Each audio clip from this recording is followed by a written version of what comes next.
我相信我的观众里面有不少都是打工人，打工人的话无可避免就会遇到各种各样的文档工作，例如你要写报告、写文档、写 PPT 或者做表格。那有了 AI 之后呢，这些工作的负担会大大减轻，尤其是有了今天我们介绍的这个 Cos 空间。Cos 空间目前在 beta 测试的阶段，它的定位就是 AI 办公助手。哇，好强！你可以让 AI 来帮你上班，你就可以尽情的摸鱼了。那它主打就是帮你写作，帮你做 PPT， 帮你做设计，帮你做 Excel， 做网页，做播客，非常牛逼。我们今天就来看一看 Cos 空间它的牛逼究竟是真的还是在那边自嗨呢？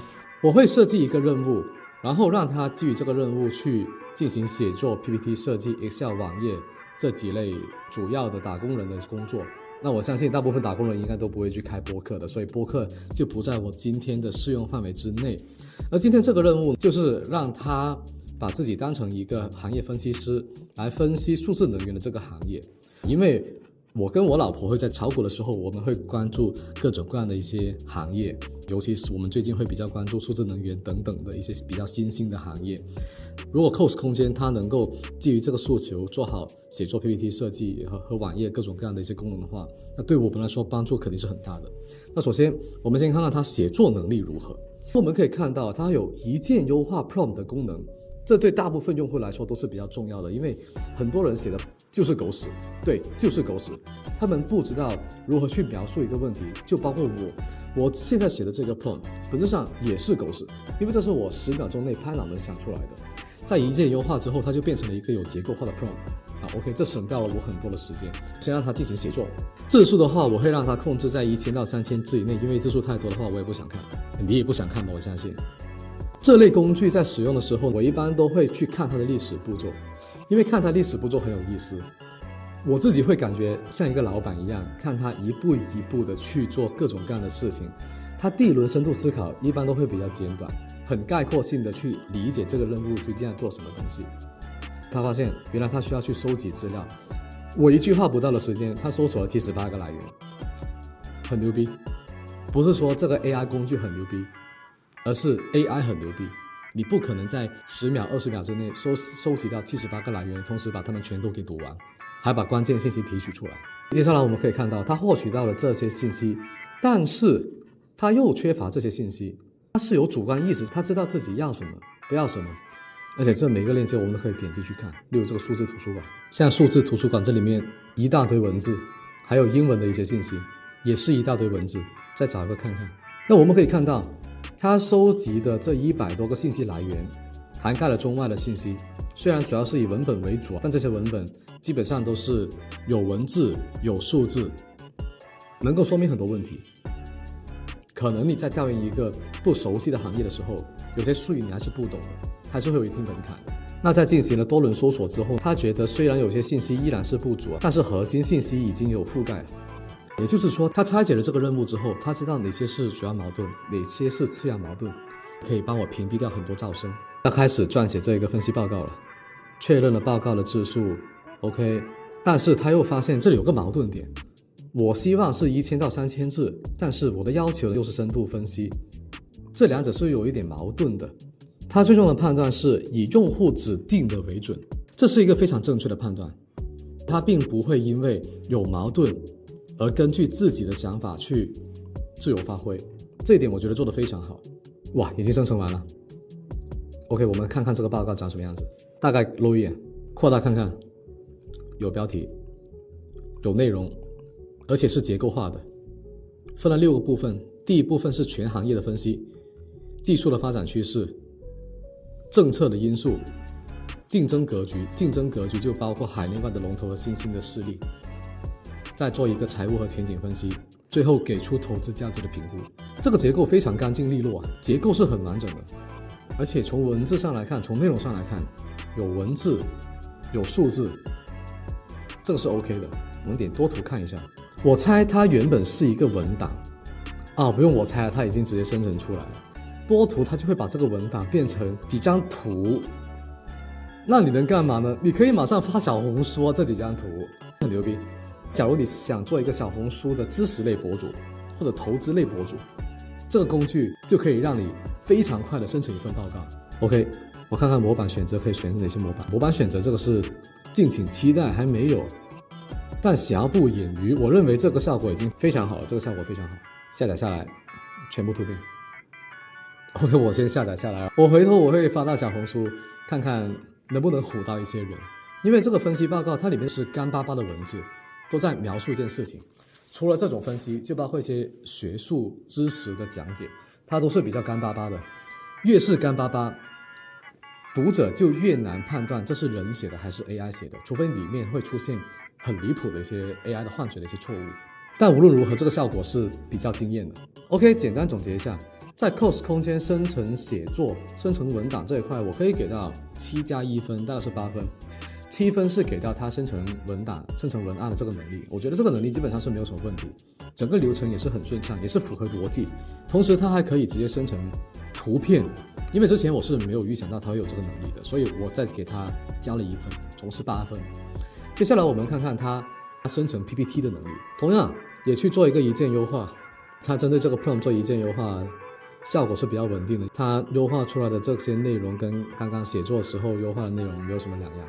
生成，在生成 PPT 的时候，可以给大家看一下我之前生成的一个例子。这个任务，我让它先生成一个文档，然后再把这个文档做成一个静态网页。可以看到这个静态网页是做得很不错的 ，UI 配色都挺好看的。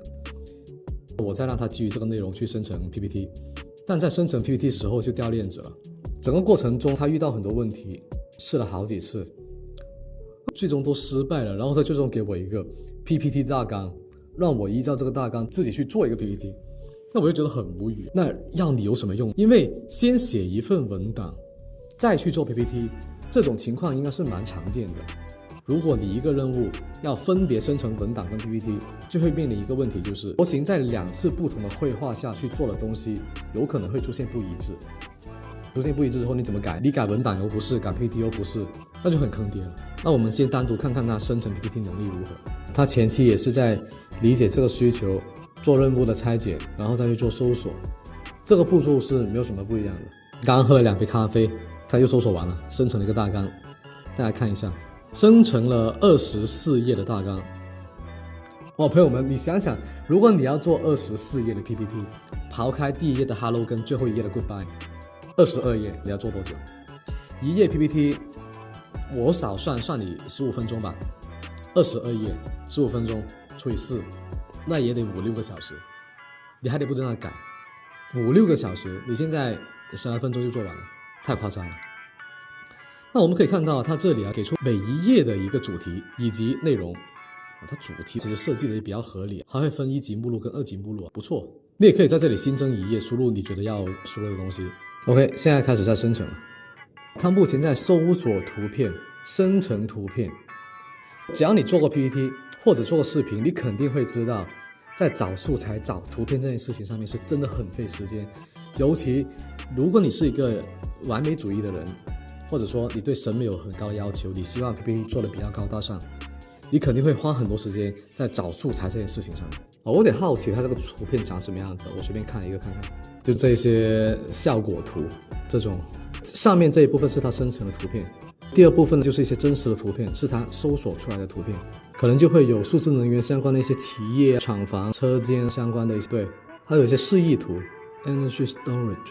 我大概看了一下，它一下子找了89张图片。如果这89张图片你去百度、去 Google 挨个去搜索，人肉眼去找、去筛选的话，花你很多时间。看看它生成的图片，生成了26张图片。我看着它做的时候过了11分钟，我都已经觉得过了很久了。但其实如果是我自己做这个 PPT， 11分钟可能也就是找1-2张图片的时间，可能因为位置变了，我现在变成了甲方，我是老板，我看谁工作我都觉得他很慢。资本家。那他最终会部署了一个网页版的 PPT。好了，他已经完成了这个任务了。我大概看一下他最终花了多久，其实也就总共花了13分钟，出一个 PPT， 部署成静态网页。看看效果。它这里还有 PPT 的编辑优化的功能，选中元素后对应的编辑操作会出现在预览区，更加直接更好用。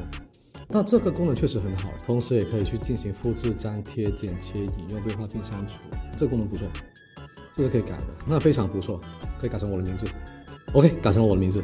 大家看一下目录，第1页、第2页，这个效果可以耶。而且这个风格，因为它加了图，它加了各种各样的图，这种它生成的图，给人感觉就很不一样。OK， 我们在新窗口大图看一看，大概浏览一遍。我第一感觉就是风格非常统一，演示一遍，相对来说是比较偏高大上的。你自己去做的话，肯定要花你很久。给的图片跟相应的一些地方是相对应上的，有图，这图还有动态效果的吗？这么牛逼的吗？这个图还有动态效果，鼠标号上去还会有数字，还会有百分比，全球市场增长规模，这里还有英文，它还给到了这个图的来源。给到了一些数字的来源就很关键了，因为数字是绝对客观的。但给了数字的来源之后呢，我们也可以很容易的去求证这个数字对不对。我们继续来看技术眼镜，它会给到一些关键的信息，而不是长篇大论的去让你做阅读理解。而其实这才是我觉得 PPT 应该要呈现出来的状态。有很多人做 PPT， 它里面会有很多的文字，我觉得这样是不合适。那 OK， 风险这里的 icon 也是风险的 icon， 这是对应上的。我们看快一点，这里会有个小问题，它这里4个卡片，第1个跟第4个是图片，第2跟第3是 icon， 内容是没有对上的，应该要不全都是 icon， 要不全都是卡片，就会比较一致。但话又说回来了，这就是要润色的一个原因嘛。你在这边再补2个图片，其实也花不了你多少时间。我们一般看到这个数字的时候，我们会去想以什么样的一种可视化的方式来呈现这个数字会比较直观。它直接都帮你做好了，你都不用去想。我刚刚特地的留意一下，它这里的 Bloom Energy 配的图片是不是 Bloom Energy 的图片？结果一看，还真是 Bloom Energy 的图片。就是说它这个图不是随便配上去的，是有道理的，这效果确实不错。华子牛逼，是的，华为做的不仅仅是消费者的一些手机啊、电脑这种产品，它还做数字能源，盘子其实是很大的，比大家想象中要大很多。最终给到的一个投资评级是买入。OK， 这个视频里面提到的所有的东西都不能构成投资建议，只是作为一个 AI 工具的演示，大家千万不要当真了。你看到他给了几个评级，针对不同企业的几个评级，分别有强烈推荐、推荐和观望。而这个 icon 也是对应上的，观望就给个眼睛，推荐给个 like， 强烈推荐给一个这样的好像要大涨的这么一个 icon， 效果很不错。这张 PPT 就有一点点值得优化的地方，就是它这里的小数位的控制没有很好，就有点不太美观，但是瑕不掩瑜，我只能说瑕不掩瑜。整个效果就看完了，我看能不能下载下来。正在导出 PPT 文件，哇，还真能下载下来。那这个 PPT 下载下来了，就一个 PPT 插的文件，但是比较蠢的就是它 PPT 插点 PPT 插，这是一个小 bug 了。但是还是那一句，瑕不掩瑜。